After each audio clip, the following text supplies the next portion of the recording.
बिस्मिल्लाहिर्रहमानिर्रहीम, अस्सलाम वालेकुम। आज फिर हम मौजूद हैं साकिब साहब के साथ और इनसे आप डिस्कस करेंगे। अभी रिसेंटली जो है पाकिस्तान इंटरनेशनल एयरलाइंस उसका ऑक्शन हुआ और आरिफ हबीब ग्रुप को मैं मुबारक देता हूँ जिन्होंने वो ऑक्शन वन किया 1 अरब 35 करोड़ रुपए में। और उम्मीद करते हैं कि पाकिस्तानी एयरलाइंस जो है वो इससे आगे बेहतरी का सफ़र करेंगे। अ, लेकिन मैंने कहा कि जी कि साकिब से पूछें कि how does he see this latest auction and क्या इसका क्या इम्पैक्ट होने जा रहा है इकोनॉमी के ऊपर? इज़ इट रियली हेल्पफुल और इज़ इट जस्ट लाइक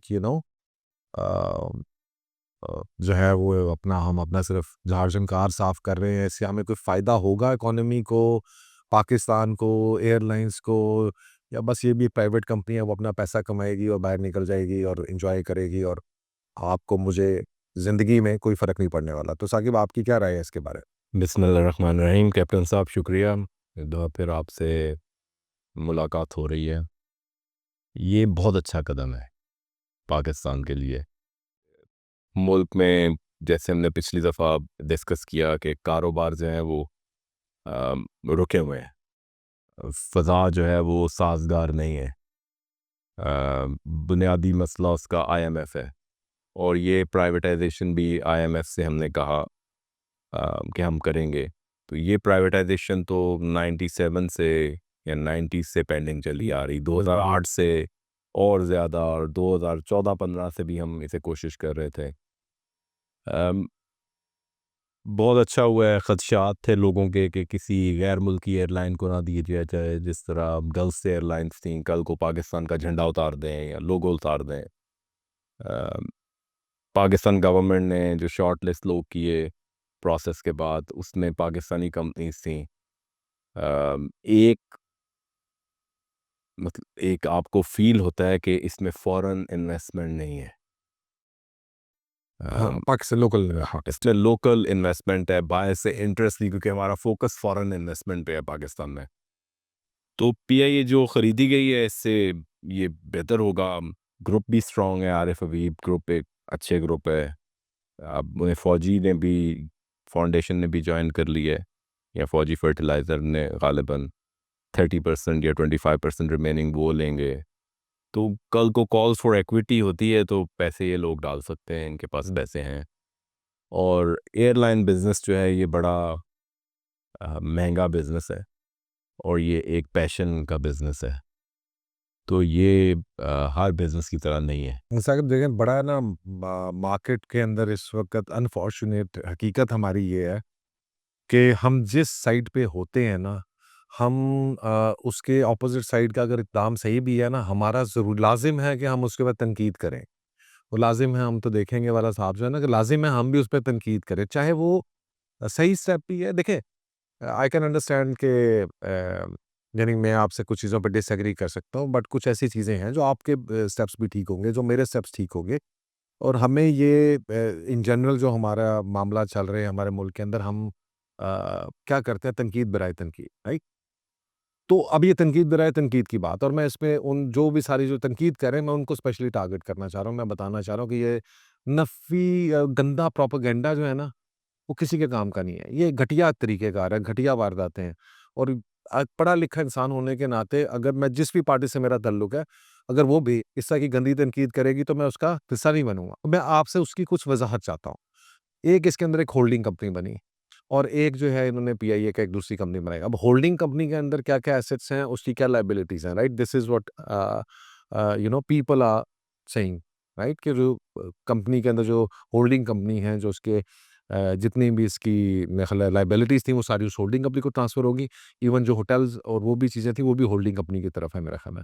ऐसे ही है जी। और बाकी जो चीज़ें हैं, वो इन्होंने उनको फ़रोख्त किया। उसके अंदर से भी शायद 10 बिलियन जो है, वो उन्होंने कैश देना है। बाकी 125 बिलियन रीइन्वेस्ट करना है, which is usually how companies work. जब भी आप पाकिस्तान के अंदर भी जितनी एक्विजिशंस हुई हैं, तो उनके अंदर usually what they are investing into the company is something which is more, आप उसको देख रहे होते हैं कि आपकी इन्वेस्टमेंट हो रही है और उसकी ग्रोथ से आपको फ़ायदा हो रहा है।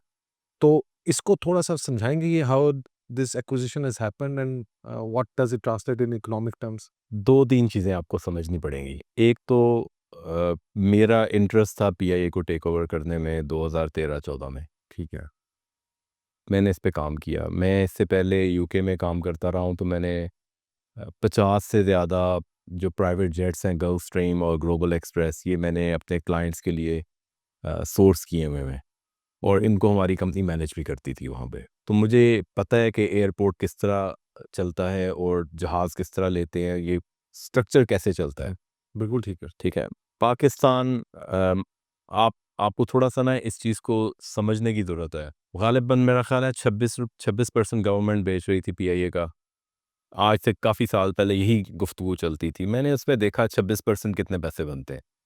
तो 26% ₹5-6 का पीआईए का शेयर था। या ज़्यादा होगा तो टोटल 26% की वैल्यू 5 अरब रुपए बनती थी। हुँ। ये मैं 13-14 की बात कर रहा हूँ, 11, 12, 13, 14, जब पीआईए में लड़ाई होती थी, टर्किश एयरलाइन को कोड शेयरिंग हो रही थी, पीपल्स पार्टी का दौर था, उसके बाद नून लीग का दौर आया, डिफरेंट लोगों की एंगेजमेंट्स थी। तो मैंने देखा 5 अरब रुपया तो कुछ भी नहीं है इसको खरीदने में। तो मैंने जब देखा कि कितने एम्प्लॉइज़ हैं, तो 19,000 एम्प्लॉई थे। हुँ। अच्छा, 19,000 एम्प्लॉइज़ को 2 लाख टिकटें आप मुफ़्त दे रहे हैं साल की। माशाल्लाह। तो 2 लाख टिकट को आप 19,000 से मल्टीप्लाई कर लें, तो ये आप 1 साल में, तो ये जो आपने 5 अरब देना है ना, आप वो 5 अरब तो वैसे ही कवर कर सकते हैं। हमने चूँकि क्राइसिस देखे, उन दिनों में लंदन में काम करते थे, जिनीवा में, न्यूयॉर्क में। 2008 के फाइनेंशियल क्राइसिस थे, एयरलाइंस भी बुरी तरह उससे भी हिट हुईं। ब्रिटिश एयरवेज़ भी थी उसमें, उनके बिली वॉल्श थे, उन्होंने सबसे कहा कि आप चाहते हैं मैं रिडंडेंसी करूँ, मैं नौकरियों से निकालूँ। सब ने वॉलंटरीली कहा 10% हम अपना अ, पे नीचे क अगर हम £10,000 ले रहे हैं तो हम £9,000 देंगे। बिल्कुल ठीक। हम अपने पर्क्स भी कम करने को तैयार हैं, क्योंकि बुरा टाइम है, हम नहीं चाहते किसी का अनएम्प्लॉयमेंट हो, गै जो है घर बर्बाद हो। तो लोगों ने खुद कुर्बानियाँ दी। इसमें तो हमने कभी कुछ ऐसा देखा ही नहीं। गवर्नमेंट हर साल पीआईए को 85 अरब रुपया दे रही थी और 85 अरब रुपए में ये जो लोग बाहर जाते हैं, ये तो इनके पास चॉइस है, ये कोई और एयरलाइन पे चले जाएँगे, ये गरीब तो है नहीं जो जा रहे हैं कि आपको सब्सिडी रोटी पे देनी है या दाल पे देनी है। तो ये टैक्स पेयर का पैसा था 85 अरब, जो इसे हम दे रहे थे। हुँ। अच्छा, अब उस टाइम पे जब हमने इसकी कैलकुलेशन की, तो पीआईए डेली तकरीबन, पीआईए के लॉसेस जो थे ना, वो 1 मिलियन अ मंथ थे या वीक थे ग़ालिबन उस टाइम, $1 मिलियन डॉलर। डॉलर्स। ठीक है? हुँ। ये बहुत ज़्यादा थे और इनके लॉसेस बहुत ज़्यादा है, क्योंकि प्रोफ़ेशनल एटीट्यूड नहीं है, चीज़ों को मैनेज नहीं करना। फॉर एग्ज़ाम्पल, इसकी सब प्राइवेटाइज़ेशन का जो मुझे सबसे बड़ा फ़ायदा नज़र आता है, वो ये आता है कि हमें फ़ॉरेन रिज़र्व मिलेगा। हमारी इम्पोर्ट और डॉलर के ऊपर कर्टेल होगी। फॉर एग्ज़ाम्पल, ये जो हम आजकल टिकट खरीदते हैं, Qatar Airways, Saudi airline, Emirates airline, even PIA, ये हमें डॉलर्स में चार्ज करते हैं। हम 30,000 की टिकट लेते हैं कराची जाने की, जब कार्ड के ऊपर पेमेंट करते हैं, हमें डिटेल्स सामने आती हैं, फ़ॉरेन करेंसी ट्रांज़ैक्शन हुई होती है, इवन पीआईए की लाहौर से कराची जाने की, और हमें 35,000 में टिकट पड़ रहा होता है। तो एक तो ये जो डॉलर-डॉलर का प्रॉब्लम शुरू हुआ है, ये कम होगा। फॉर एग्ज़ाम्पल, 2011-12 में लंदन अलोन यूके का जो सेक्टर था, वो $200 मिलियन पीआईए टिकट बेचता था। तो आपके पास बहुत जगह के राइट्स हैं। अभी जिस तरह लंदन में इनके पास स्लॉट्स हैं, हीथ्रो में हैं, डिफरेंट जगहों में हैं। एक टाइम में 34 फ्लाइट्स अ वीक थी लंदन पाकिस्तान से। क्योंकि मुशर्रफ साहब के दौर में हमने 777 लिए थे, तो वो डायरेक्ट अमेरिका नहीं जाते थे, तो वो स्टैनफोर्ड, मैनचेस्टर, लंदन में रुक के जाते थे, 777 के एयरक्राफ्ट जो थे। तो इनके लिए तो एक बड़ी अच्छी, यूरोप की जो हमारे दोस्त हैं या अमेरिका के हैं, जो इस टाइम 20-22 घंटे में जाते हैं। अभी आपने लंदन जाना हो, इतना टाइम आपको लगता है। पहले कतर जाएं, दुबई जाएं, 3-4 घंटे बैठे रहें, फिर जहाज़ लें। तो ये डायरेक्ट फ़्लाइट का हमें बड़ा फ़ायदा होगा। तो एक तो विन करना उन क्राउड को इस ग्रुप के लिए ईज़ी होगा। दूसरा, सबसे ज़्यादा जो अहम चीज़ है इसके अंदर, कि पीआईए के ऊपर लायबिलिटीज़ थी 800 अरब, हुँ। असासे थे 100 अरब। गवर्नमेंट ने कंपनी में पार्क कर दिए 700 अरब लायबिलिटीज़, और इसको क्लीन कर दिया 100 अरब। इस टाइम इसके मेरा ख़्याल 180 अरब के या 160 अरब के असासे हैं, 160 अरब की लायबिलिटी है हुँ। इस एयरलाइन के ऊपर। बराबर ही है। एसेट लायबिलिटीज़ इक्वल होनी चाहिए। तो अब एटलीस्ट क्लीन स्लेट मिल गई है। आप काम करें, मेहनत करें, इसे आगे लेके चलें। आपके जो मिडल ईस्ट में है, अभी मैं रिसेंटली सऊदी अरेबिया गया हूँ, लाहौर से 3 फ़्लाइट डेली हैं सऊदी एयरलाइन की। 777 जहाज़ जा रहा है लेके और लेके आ रहा है, 350 पैसेंजर जा रहा है, 300 पैसेंजर आ रहा है। आप साल की कैलकुलेशन कर लें, 200 फ़्लाइट महीने में बन रही है। इतनी एमिरेट्स की इससे ज़्यादा हैं, कतर की इससे ज़्यादा हैं। पूरे पाकिस्तान में इस टाइम हम सब यही सुनते हैं, लोग बाहर भाग रहे हैं, लोग बाहर भाग रहे हैं। पैसे दे के जा रहे हैं, मुफ़्त तो नहीं जा रहे हैं। वापस भी आ रहे हैं, ये एयरलाइन वापस भी लेके आ रही है, इनबाउंड, आउटबाउंड दोनों तरफ हो रहा है। तो ये एक अच्छी मार्केट है। I think this there will be very healthy competition, prices भी नीचे आएँगी और लोग प्रेफ़र करेंगे क्योंकि एंड में नेशनलिज़्म जो है वो गो के काफ़ी हद तक एक स्टेज पे अगर अकल ना हो तो फ़ाशिज़्म में कन्वर्ट हो जाता है। लेकिन जो हमारी असलियत है या हमारी जो शनाख्त है, पहचान है, उससे हमें एक लगाव होता है। तो हम पाकिस्तान के झंडे वाले जहाज़ में ट्रैवल करना फ़ख्र महसूस करते हैं। तो हमें भी इसके अंदर दोबारा इनको हमारे जज़्बात दोबारा विन करने के लिए ज़्यादा मेहनत नहीं करनी पड़ेगी। सिर्फ़ ये जहाज़ों को साफ़ रखें, टाइम पे चलाएँ और अच्छी सर्विस फ़राहम करें। तो यही चीज़ें हम चाहते हैं। हाँ, लेकिन इसके अंदर जो मतलब थोड़ा-सा मेरा जो आपसे सवाल था कि ये जो आपने देखा है कि इसकी जो भी प्राइसेज़ थी और जो चीज़ें थी, तो आपके ख़्याल में ये जो डील हुई है, इज़ इट मतलब कि 50-50 है, is it balance for both और ये बायर को ज़्यादा इसमें सपोर्ट किया गया है? ये इस तरह का क्या मैंने जब ये जहाज़ एयरलाइन ख़रीदने का सोचा तो मैंने उन दिनों में मेरा एक क्लाइंट था, उसके पास आयरलैंड में 2 एयरपोर्ट हैं उसके, मेजॉरिटी शेयर होल्डर हैं। तो हम एयरपोर्ट ख़रीद रहे थे आयरलैंड का। मेरे दिल में था कि हब एंड स्पूक के जो पुराने मॉडल होते हैं, जहाज़ आता है, अब जगह आता है। मेरे दिल में था मैं शैनन एयरपोर्ट ख़रीदता हूँ और पीआईए वहाँ से हम जो क्योंकि सबसे ज़्यादा इनके प्रॉब्लम जो यूरोप में बैन भी हुए थे, फिर चले, फिर बैन हुए, इनकी सेफ्टी स्टैंडर्ड नहीं है। ठीक है। इनके सेफ्टी स्टैंडर्ड ऐसे हैं कि मैं कई दफ़ा जहाज़ में गया हूँ, तो जो 747 है, उसमें तो जहाज़ में से आवाज़ें आनी शुरू हो जाती थीं। वो इतने पुराने हो गए थे, दुनिया ने रिडंडेंट कर दिए थे। फिर इनके एटीआर थे, जब जहाज़ में हम जाते थे लाहौर से कराची कभी जाना होता था, अब तो वो भी बंद हो गया है। जहाज़ के हाइड्रोलिक्स लीक हो रहे होते थे। कई दफ़ा तो हमने आग लगी भी देखी, तो बहुत बुरे हालात थे। तो मेरे दिल में था कि health and safety European standard की जो अगर होगी क्योंकि पाकिस्तानी हर काम कर सकते हैं, यहाँ भी कर सकते हैं, चूँकि इन्हें पता है इनकी सुपरविज़न बहुत वीक है, मॉनिटरिंग कोई नहीं, बाज़-पुर्स कोई नहीं, किसी ने पूछना नहीं, इसलिए काम ठीक नहीं करते। तो मैंने उस वक़्त ये सोचा था कि इसको वहाँ ले जाकर इस काम से किया जाए, तो मैंने जब पूरा एनालिसिस किया कि पीआईए कितने पैसे दे के खरीदनी चाहिए, तो after discussion with our analyst, with our consultants, इस बात में हम आए कि अगर हुकूमत हमें $100 मिलियन दे, हमें तब भी नहीं लेनी चाहिए। अच्छा, मतलब ये आप देखिए इतनी बुरी हालत थी इसकी। हुकूमत हमें $100 मिलियन दे और साथ हमें मुफ़्त में एयरलाइन दे, हमें तब भी नहीं लेनी चाहिए। क्योंकि लायबिलिटी बहुत ज़्यादा थी। इसकी लायबिलिटी बहुत ज़्यादा है, पेमेंट करते नहीं थे, लायबिलिटी अब जहाज़ जब जाता है, ग्राउंड स्टाफ होता है, एयरक्राफ्ट की फूड केटरिंग सर्विसेज़ होती हैं, एयरक्राफ्ट की क्लीनिंग सर्विसेज़ होती हैं, डिसएम्बार्केशन होती है। आप खबरों में पढ़ते हैं मलेशिया ने हमारा जहाज़ पकड़ के बंद कर दिया। इस तरह की आप खबरें पढ़ते हैं, फलाँ मुल्क ने हमारा जहाज़ नहीं उड़ने दिया, रूस ने अपनी इब्तदाई दूध में उतार उतार लिया। फलाँ जहाज़ खड़े हैं, उसके 777 के इंजन दूसरे को लगा दिए। आप कराची जाएँ, दुनिया में कहीं एयरपोर्ट पे जंक यार्ड नज़र नहीं आता, आप अभी भी जाएँ जंक यार्ड नज़र आया है। लेकिन ये पीआईए की जो प्राइवेटाइज़ेशन है ना, ये एक स्टेप था, दिस इज़ अबाउट 10%। पीआईए का इसमें कोई कसूर नहीं है, इसमें कसूर है सिविल एविएशन अथॉरिटी का। आपको उसको सिविल एविएशन अथॉरिटी को प्रोफ़ेशनल अंदाज़ में मुरतब करना है।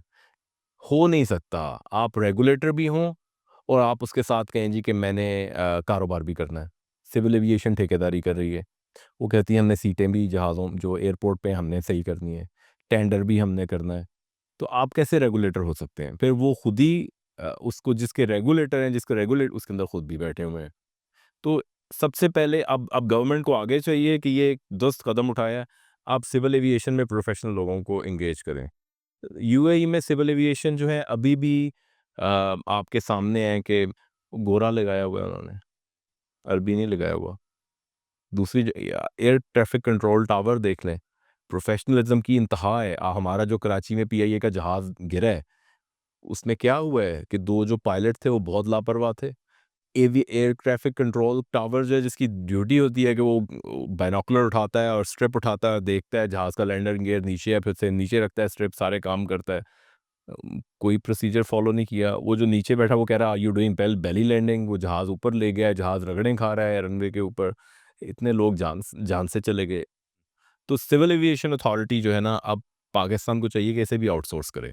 ये नहीं चला सकते, क्योंकि ये रिटायर्ड लोगों को आप अगर एयरफोर्स से ले आएँ, ये रेगुलेशन जो है ना, ये आपने देखना है आपने क्या फैसिलिटेट करना है। आया आपने मुल्क का नाम फैसिलिटेट करना है, आपने कस्टमर सपोर्ट फैसिलिटेट करना है, आपने सेफ्टी सिक्योरिटी फैसिलिटेट करना है, आपने प्रोफेशनल कंडक्ट फैसिलिटेट करना है। आपकी फैसिलिटेशन कोऑर्डिनेशन किस चीज़ में है? रेगुलेशन की। आप किस चीज़ को रेगुलेट कर रहे हैं? अगर आप यही रेगुलेट कर रहे हैं, मैंने कैंटीन का ठेका लेना है, मैंने यहाँ पे बंदे लगाने हैं, मैंने यहाँ पे मुफ्त जहाज़ के अंदर जाना है, मैंने जहाज़ में पिकअप, मुझे एक प्रोटोकॉल दे, वहाँ वैगन से मैं आऊँ, वैगन में मैं जाऊँ। This is not the role of CAA. So civil aviation authority जो है, 90% प्रॉब्लम उसकी वजह से है, पीआईए की वजह से नहीं है। तो अब आप देखेंगे कि एयर ब्लू चल रही है, मुनाफा कमा रही है, एयर सियाल चल रही है, सारी एयरलाइन पाकिस्तान की चल रही हैं। पीआईए भी चलेगी, चल भी रही है, इतने बुरे हालात में ख़त्म तो नहीं हुई। बावजूद कि यूरोप ने भी बंद कर दी, सिवाय मिडल ईस्ट के कहीं भी नहीं जा रही थी ना पिछले दिनों तो। तो इसके बावजूद ये चल रही है, तो अगर आप सही ईमानदारी से काम करें, मेहनत से काम करें, बिज़नेस प्लान में स्टिक टू द प्लान रहे, तो पीआईए आई थिंक ईज़िली 1 साल में 50 अरब रुपए से ज़्यादा मुनाफ़ा कमा सकती है। सो साकिब, मसला ये है, मैं आपकी बात को समझ सकता हूँ कि जनाब हमें पीआईए एक बेहतर एयरलाइन चाहिए, पाकिस्तान को भी चाहिए। बड़ी अच्छी एयरलाइन्स थी, हमने खुद तबाह कर दिया। तो आप ये नहीं समझ रहे कि अभी भी हम अपने सिस्टम्स को ठीक नहीं कर रहे हैं। I agree privatisation is a good step because हमसे तो हेल्प नहीं हो रही। सो अगर हम अपने सिस्टम को ठीक नहीं कर रहे हैं, आज हमने पीआईए को प्राइवेटाइज़ कर दिया क्योंकि हम उसको ठीक नहीं कर पा रहे और ठीक क्यों नहीं कर पा रहे? क्योंकि हमारे सिस्टम अलाउ नहीं कर रहे। आपने एक बड़ी अच्छी बात की, मैं उस दिन पढ़ा था किसी और जगह का भी अंग्रेजी के lot of problems in the world is because a lot of retired people don't want to go away, right? They are not giving space for the young generation to take on things and do what needed to be done, right? I clearly believe that every new generation is better than the previous one. चाहे हम हमेशा ये सोचते थे नहीं इन्हां की पता, राइट?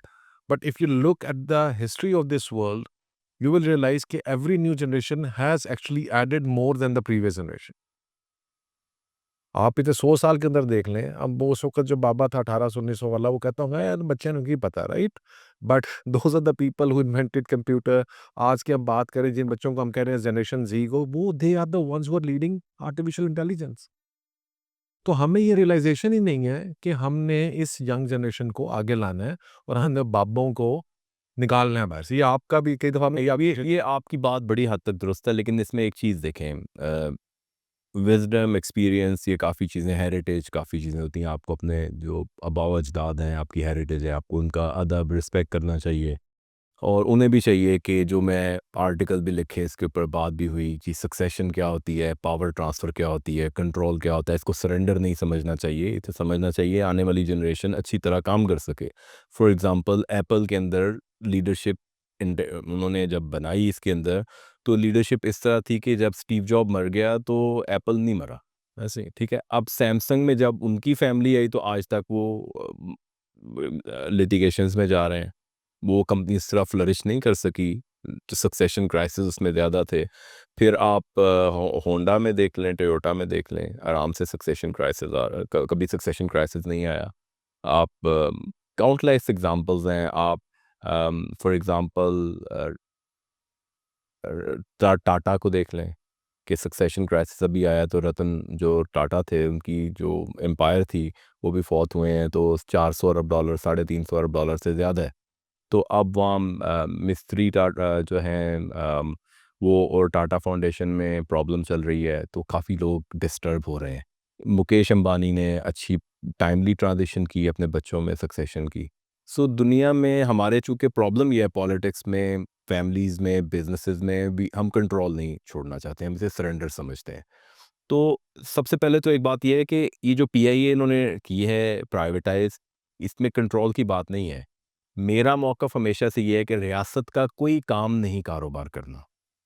ये रियासत का काम नहीं वो पीआईए चलाए, ये मेरा आपका काम है प्राइवेट सेक्टर का। प्राइवेट सेक्टर ने एयरलाइन बनानी है, आप उन्हें फैसिलिटेट करें, आप उन्हें जो उनको चाहिए उन्हें बताएं, उनकी रेगुलेशन आप ही हम पूरी करते हैं, क्या रेगुलेशन है। अब आप ये बज़िद हो के फैसिलिटेशन भी मैंने करनी है, बंदे भी मेरे होने चाहिए, कारोबार भी मेरा होना चाहिए, रन भी मैंने करना है, सीईओ भी मैंने होना है, पायलट भी मैंने होना है, इस तरह कारोबार चलेगा। मैं आपकी बात को थोड़ा-सा देखें, उसके लिए भी तरीक़ाकार है ना। अगर फॉर एग्ज़ाम्पल मुझे याद है कि लास्ट टाइम जब पीएमएल की गवर्नमेंट थी तो कंपनीज़ बनाई गई थी, right? Which were headed by technocrats और प्राइवेट सेक्टर पीपल जो इन चीज़ों को ठीक कर रहे थे।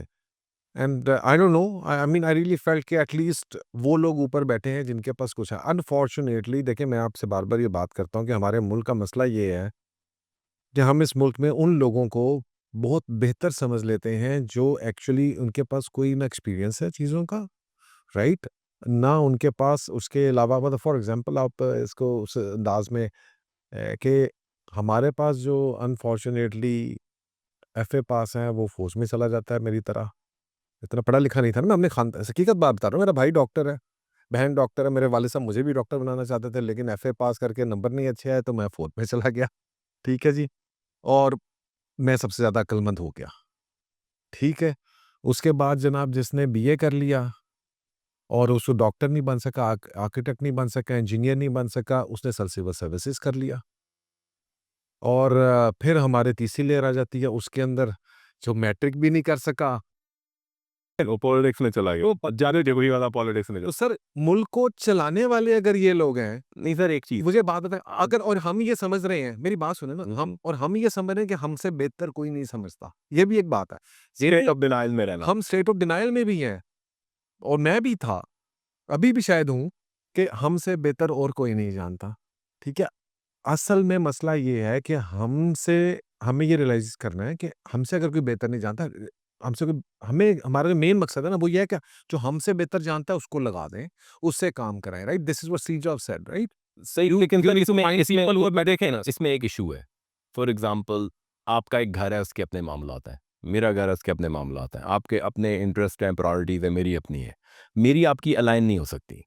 अगर हम बाहर से लोग लेके आए तो उनकी और पाकिस्तान की प्रायोरिटीज़ अलाइन नहीं हो सकती। फॉर सर एग्जांपल, पाकिस्तानियों को लेकर आएँ। हम देखें, हमने हमने जर्मन सीईओ लगाया, ठीक है? मैं आपको एग्जांपल दे देता हूँ।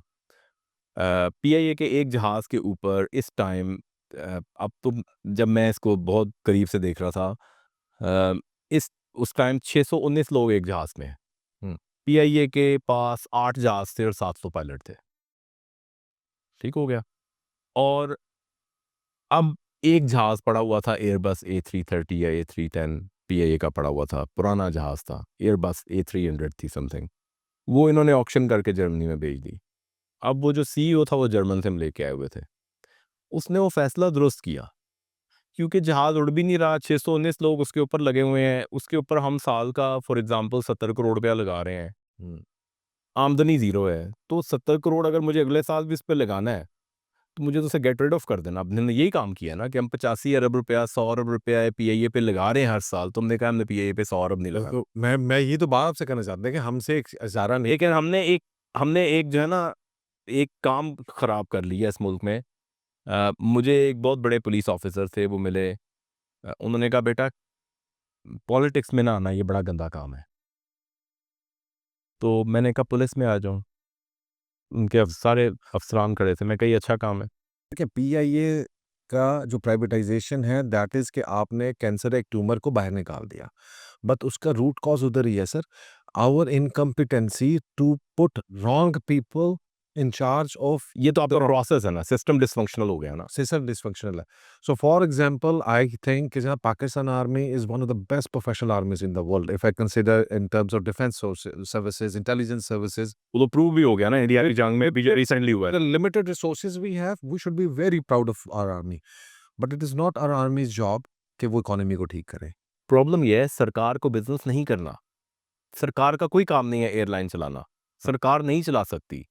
तो गवर्नमेंट को कोई कारोबार नहीं करना चाहिए, किसी भी जगह पे गवर्नमेंट को कारोबार नहीं करना चाहिए। प्राइवेट सेक्टर कर रहे हैं, आप उसके अंदर बेहतरीन तरीके से जो है वो करें। फॉर एग्जांपल, आपके सामने है कि जो आपके सामने कतर एयरवेज रन कर रही है, एमिरेट्स एयर रन कर रही है, तो ब्रिटिश एयरवेज क्यों नहीं रन कर रही? सिंगापुर गवर्नमेंट क्यों नहीं सिंगापुर एयरलाइन तमासक के ज़रिए क्यों रन कर रही है? हुँ। एयर इंडिया आपके साथ है, क्यों रन कर रही है? दुनिया में काउंटलेस, अच्छा अमेरिकन एयरलाइन अमेरिका कर रहे हैं, रन कर रहे हैं। कैनेडियन एयरलाइन कनाडा रन कर रहा है। फ्लाई बी कनाडा रन कर रहा है। ईज़ी जेट, रायन एयर ये कौन कर रहे हैं? अच्छा, अगर कतर एयरवेज़ भी रन कर रहा है, उन्होंने क्या किया है?